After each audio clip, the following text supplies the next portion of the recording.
선생님 혹시 연세가 어떻게 되세요? 저는 지금 70세입니다. 그럼 혹시 지금 연금은 보고 계신가요? 제가 직장 생활을 오래 했기 때문에 연금 받고 있습니다. 혹시 얼마인지 알 수 있어요? 아, 예, 130? 직장 생활을 오래 했기 때문에 몇 년 하신 거예요, 직장 생활을? 88년도부터 연금을 시작했거든요, 우리나라에서는. 제가 2008년에 이제 퇴직을 했거든요. 그래서 한 21년을 연금을 부었죠. 직장 생활은 뭐 한 30년? 원래는 어떤 일을 하셨던 거예요? 원래는 이제 자동차 개통해서 자동차 부품 만드는 그 하청업체, 그 1차가 있고 2차가 있잖아요. 1차도 젊을 때 근무하다가 조금 중간에 제 사업을 좀 하다가 또 이제 2차로 이렇게 옮겨가지고 자동차 개통만 거의 그렇게 세월을 다 보냈습니다. 그때 당시에 한 달에 수입이 얼마였나요? 제가 퇴직할 때는 한 280? 지금부터 한 16년 전이죠. 동기들 그 받는 것에 비해서는 동급이 아주 작았죠. 280이면은 되게 적은 편 아닌가요? 적죠. 그 당시에 제가 이제 그 직책이 그 이사로 있었거든요. 그 생산 이사 뭐 이런 식으로 이제 여기서 총괄을 하고 있었는데 그에 비해서 제 직책에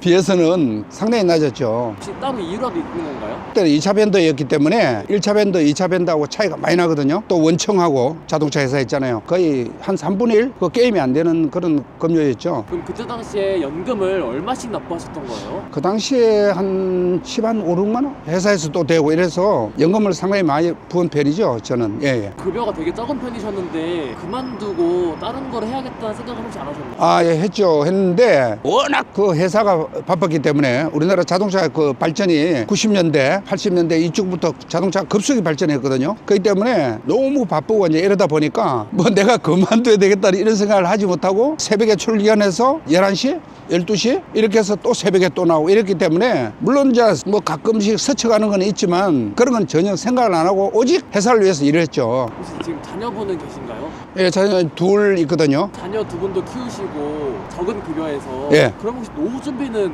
어떻게 하셨나요? 애들이 이제 크고 이제 애들이 좀 공부를 잘했기 때문에 장학금 이런 것도 막 받고 이랬거든요. 저를 도와준 거죠, 애들이. 그런데 가정 생활은 이제 애들이 보니까 아버지가 돈을 얼마 못 번다는 이런 걸 알기 때문에 애들이 스스로 자기들이 이 절약하고 그렇게 했던 것 같아요. 제가 볼 때는 그 당시에는 이제 모르고 제가 그냥 아버지로서 그냥 막 일만 하고 이제 이렇게 했는데 그래서 집사람은 지금도 그때 돈 나한테 얼마 줬느냐 제가 그래가 살림 살 수 있냐 지금까지도 이야기하고 있거든요. 아, 괴롭습니다 정말.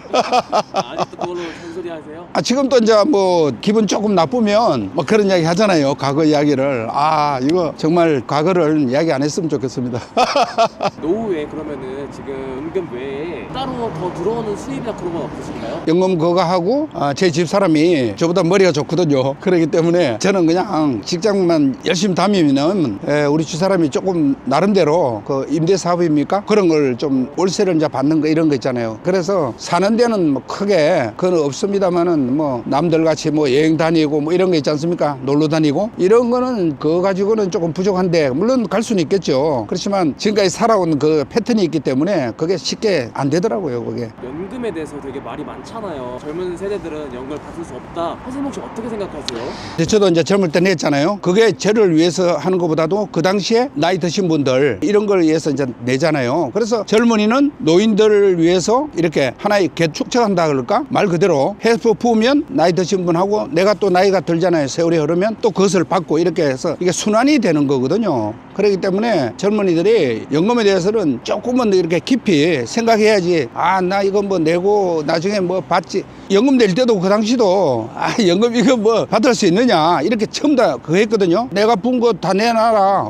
내가 부었는데 왜 내가 돈을 못 쓰냐 해서 연금공단 찾아가서 돈 내라 해가지고 이거 연금이니까 이거 찾아가지 마세요 해도 달라니까 그 당시에는 법이 이렇게 안 됐잖아요. 지금은 못 찾아가죠. 근데 그 당시에는 이래서 찾아가신 분들 생활비 쓰고 이래가지고 지금 그분들이 연금을 제대로 못 받는단 말이에요. 그 당시에는 생각을 좀 잘못한 거가 많죠. 우리 국민들이. 예. 저는 직장 생활을 열심히 한 덕에 오늘날 이렇게 연금을 받는 거죠. 이게. 이 손자, 손녀 이름을 막 이제 할아버지, 할머니가 지어야 된다, 부모가 지어야 된다라고 갈리거든요. 선생님 혹시 어떻게 생각하세요? 그거 중요한 건데 우리가 사람이 다 뿌리가 있잖아요. 그 사람의 그 뿌리라는 거는 그 이름에서 많이 나오거든요. 근데 멋대로 짓는다 이거는 가만 생각해보고 그 이름이 좋네 뭐 이런 식으로 무조건 짓는 건 아니고 평생 부르는 이름이잖아요. 그래서 이런 건 조금 신중하게 지어야 된다 이렇게 생각합니다. 이제 물론 아버지 뭐 이대로 이름 지었게 하는데 야 그거 안 돼 뭐 이렇게 할 수는 없잖아요. 그렇지만 한번 제시를 하는 거죠.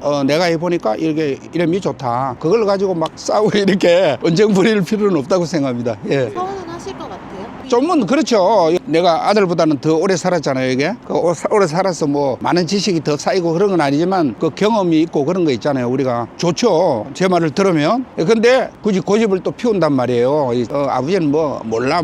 저도 옛날에 그랬거든요. 아버지 뭐 모르면서 그러죠. 그렇지만 지금 세월이 지나간데 아버지 말이 다 맞았다. 저는 이렇게 생각하는 겁니다. 젊은 세대랑 노년 세대랑의 갈등이 참 많잖아요. 선생님도 그런 갈등을 좀 느끼시나요? 물론 이제 그 세대 간의 그 차이란 거는 있을 수 있죠. 제가 70인데 예를 들어서 20대 30대 보고 나를 따르라 이래 할 수는 없잖아요. 교육 환경이라든지 그 세상 이렇게 살아가는 그 과정이 다 틀리기 때문에 그걸 나를 따르라 이렇게 할 수는 없고 우리가 배울 거는 젊은이한테 배워야 되거든요. 예, 저도 이렇게 뭐 이야기 나눠보면 내가 생각 못하는 것들이 상당히 많단 말이에요. 그래서 많은 대화를 하고 이렇게 해야지 그냥 젊은이들은 안 돼. 나를 따라. 이런 거는 안 된다고 생각합니다. 조금 바뀌어야 되고 인식 자체가 젊은이들은 젊은 나름대로 생각이 있는 거잖아요. 그 존중해야 된다고 생각하는 거죠. 젊은 세대를 보면서 이건 좀 안타깝다, 아쉽다 하는 것도 있잖아요. 예, 그거는 이제 조금 예절 문제인데 제가 자랄 때는 부모님한테 그렇게 막 오냐 이렇게 잘하진 않았거든요. 근데 요즘은 애가 없잖아요. 둘 아이면 하나, 그도 안 놓는 가족도 있고 이 보물이란 말이에요. 그러니까 이 예절을 가르치지를 않는 거예요. 저도 그 아들 그 며느리가 있지 않습니까? 근데 인사를 잘 안 한단 말이에요. 할아버지 뭐 안녕하세요 뭐 이렇게 할 수도 있잖아. 근데 그냥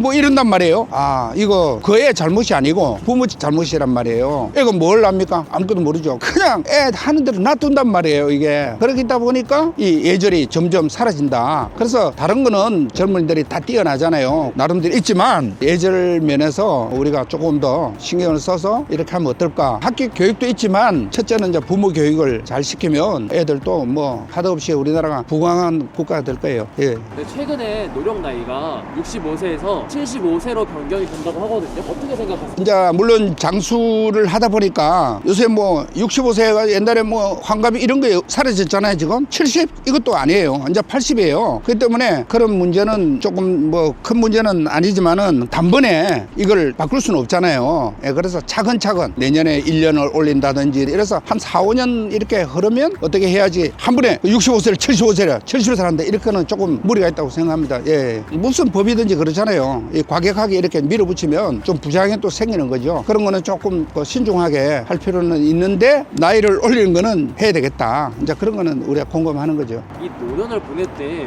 뭐가 제일 중요할까요? 나이 들어서는 제일 중요한 게 건강이거든요. 뭐 돈 벌려고 이런 것도 중요하지만 이 계단 오를 때도 그렇잖아요. 이 힘 없으면 어떻게 다녀요. 그래서 나이가 들수록 건강을 지켜야 되고요. 나이 들어서 내가 막 건강해져야 되겠다 이런 것보다는 젊을 때부터 차근차근 이렇게 운동을 해야 되는 거죠. 요즘 운동시설 좋잖아요. 예, 근데 우리 때는 뭐 그런 시설이 잘 없어서 안 했지만은 저도 지금 운동을 하거든요. 일주일에 한 4번, 5번 이 헬스를 이래 하는데 제가 옷을 입어서 이런데 조금 벗으면은 놀래거든요. 제가 헬스 하는데 거기 가보면은 머리 힐끗한 사람이 없단 말이에요. 없어요. 거의 한 30대, 40대? 그 힐끗한 사람이 뭐 한 명, 두 명 보일까 이러거든요. 제일 중요한 거는 뭐 물론 이제 돈이라고 할 수 있죠. 근데 돈은 건강해야 따라온단 말이에요. 이게 안 그렇습니까? 그리고 했다가 말았다 뭐 올해는 해야지 이러다가 또 한두 달 다니다가 그만두고 이런 사람 많거든요. 거의 한 80~90% 된 것 같아요. 예, 그래서 운동을 열심히 이렇게 해야 돼요. 최근에 또 어떻게 보면 되게 역사적인 사건이 발생했잖아요. 대통령 탄핵이라는. 예. 세 번째 탄핵인데 이번 세 번째 탄핵 딱 보고서 좀 어떠셨어요? 아, 이건 아니거든요. 사실은요. 이거 대통령 탄핵한 거 물론 이제 그 당이 문제가 많다고 봐야죠. 왜? 지금 충분히 막아낼 수 있는 그런 힘이 있잖아요. 근데 거기에 대해서 분열이 일으키고 이렇게 하는 거는 나라의 안정을 위해서도요. 이 국가적으로도 국제적으로 볼 때도 대한민국 신용 이거 인정하겠어요? 신용도 많이 떨어진단 말이에요.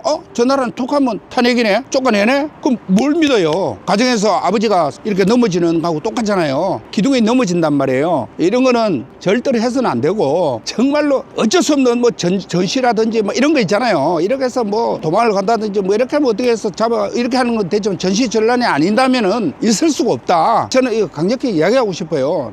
물론 이제 젊은이들 뭐 30대, 40대 이런 건 어떻게 생각할지 모르겠지만 제가 쭉 봐왔잖아요. 이렇게요. 탄핵을. 나라 나라가 안정됐습니까? 그 사람이 탄핵돼서 나라가 안정됐습니까? 더 곤두박질 쳤단 말이에요. 이게 지금까지. 그걸 물론 젊은이들은 이 정치에 뭐 아유 되든 마든 뭐 이렇게 생각할 수 있지만 이게 다 연결이 되잖아요. 우리 아버지 연결이, 어머니, 우리 가족들 다 이렇게 연결이 된단 말이에요. 모든 것이 안정이 돼야 이렇게 가정도 마찬가지고 나라도 마찬가지다 이거죠. 예, 이런 거는 정말로 다시는 이렇게 그런 일이 있어서는 안 되겠다 이렇게 생각합니다. 예. 우리나라도 우리나라 혼자 자체적으로 살아갈 수 없잖아요. 전부 다 이제 수출이잖아요, 이게요. 근데 신용도가 떨어지면 오겠어요? 우리나라 수출 오다 나오겠습니까? 이걸 대통령이 탄핵됐대? 뭐 이런 식으로 애사로 이렇게 생각하더라고요. 저는 탄핵되는 날 있잖아요. 잠 못 잡니다. 앞으로 이 대한민국 어떻게 될 건가? 나한테 미칠 영향은 어떻고 우리 자식들은 어떻게 돼? 이런 게 나오잖아. 잘 된 가정에 정말 기둥을 뽑아버린 거예요. 그럼 어떻게 됐습니까? 집채